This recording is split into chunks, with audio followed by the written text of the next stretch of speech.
Jesus Christ, you'd be mad too.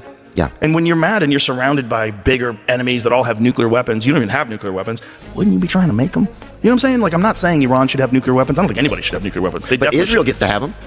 Allegedly. This is the problem. Allegedly. Everything's allegedly with them. Allegedly. Except for the genocide. You know, they don't officially have them. Right. I don't think they admit they officially have them. And you know who was a big opponent of Israel getting nuclear weapons? JFK. JFK. Yeah.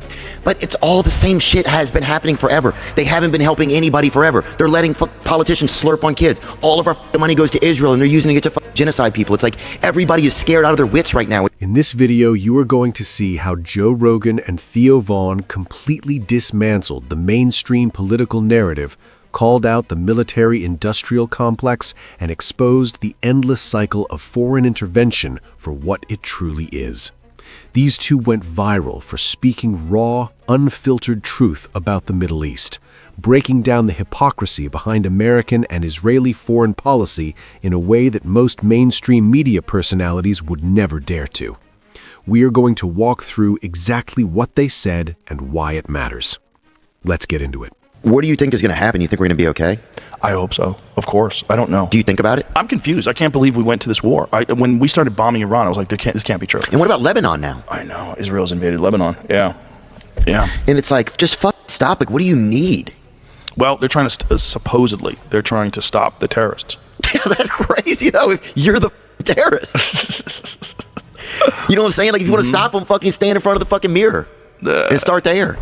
Terrifying. But I mean, I wouldn't call it as war. But I mean what they're doing right now in Gaza. Yeah, and I'm not jumping on you. Iran is war. That's war. Iran's a real enemy. You know, it's a different. Are they an enemy to America? Well, what they are is the largest country in terms of like state-sponsored terrorism. They're the largest sponsor of terrorism. But also, you got to think why. You know, and this is not excusing anybody for Islamist ideology, because it's scary, because they want a global caliphate, right? The radicals. But you got to go back to what happened in that country. And if you go back to what happened in that country, they tried to nationalize oil. Iran was like a westernized country. Girls were wearing miniskirts. Everybody's hot. You seen that video from the 70s of Iran? Yeah, bro. Everybody looked great. Just popping. What happened is slowly but surely, and quickly at first, because when they tried to nationalize oil, the CIA swooped in and they got that guy out of office, and they allowed these Islamic, radicalists to start running the country. Well, that's when Hezbollah started, right?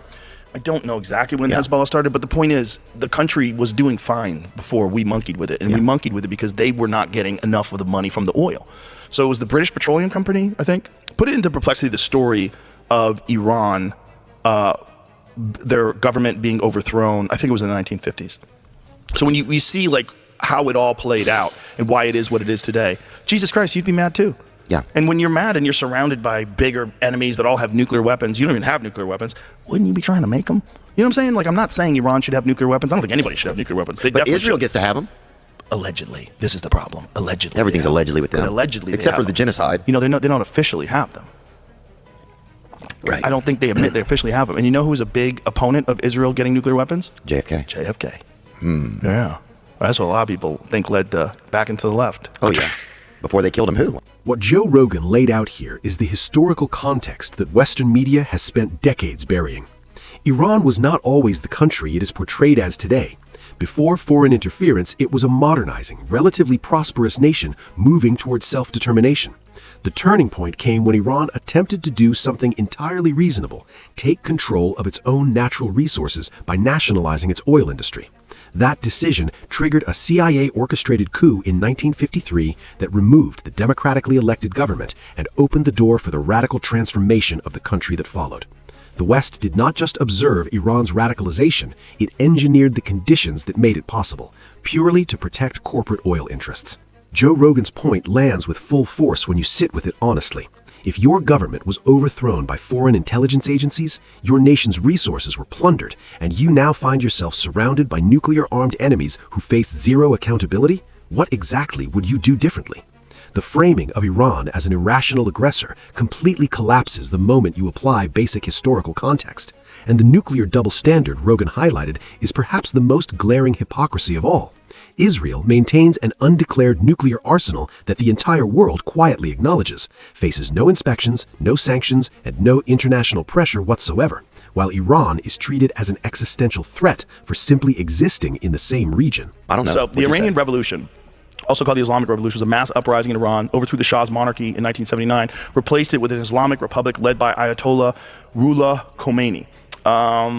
Shout out Ruko. They call I want you to go back to the national, ask it a question of what was the events that led to them trying to nationalize their oil. Here it is. No, that's not it. It's all just a cat and mouse game. People are like, we'll elect the Democrats next time. It's like, but it's all the same shit has been happening forever. They haven't been helping anybody forever. They're letting politicians slurp on kids. All of our money goes to Israel and they're using it to genocide people. It's like everybody is scared out of their wits right now. It's like our religious leaders are afraid to speak out. And it's like it's a time where it's like Satan is amongst us and our religious leaders are talking about bullshit at the poll. It's just like, what is going, I don't know, man. We gotta get you off of the antidepressant, son. You're losing your fucking marbles. You think I am? Come hang out with us. Just chill out. I'm here. Just chill out at the mothership tonight. I do have to pee in a little while, but you can pee. I'm gonna pee in a minute, man. We'll let you. But no, people are just scared, dude. This is They shit won't that I let you hear in from Canada. people. They won't let you pee until you give them your guns. Really? That's how they're doing it now. Theo Von cuts straight to the domestic reality that millions of ordinary Americans are living with, but rarely hear reflected back at them on mainstream television. Billions of dollars, taken directly from American taxpayers, are being funneled into Israeli military operations, while American infrastructure crumbles, healthcare remains unaffordable, and communities across the country are left to deteriorate. Theo called it what it is without any hesitation or diplomatic softening. The money is going to fund the killing of people. That is the transaction. And the politicians overseeing that transaction are the same ones who have been failing their own citizens for decades across both parties. The broader picture painted by both Rogan and Theo is one that more and more Americans are waking up to. Donald Trump had a genuine opportunity to break the cycle, to keep America out of foreign entanglements and prioritize the people who elected him. Instead, he walked directly into the trap Netanyahu had laid, abandoned diplomatic agreements that could have prevented escalation, and handed the keys of American foreign policy over to a foreign government's agenda.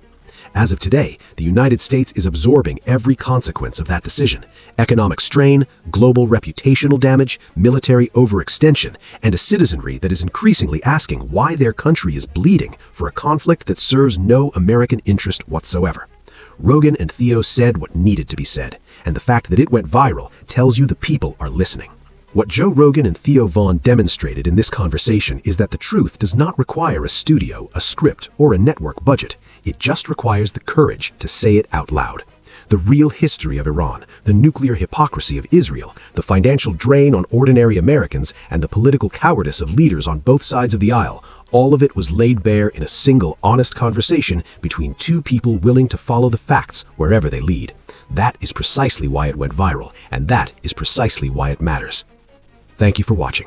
Until next time, inshallah, Allahu Akbar.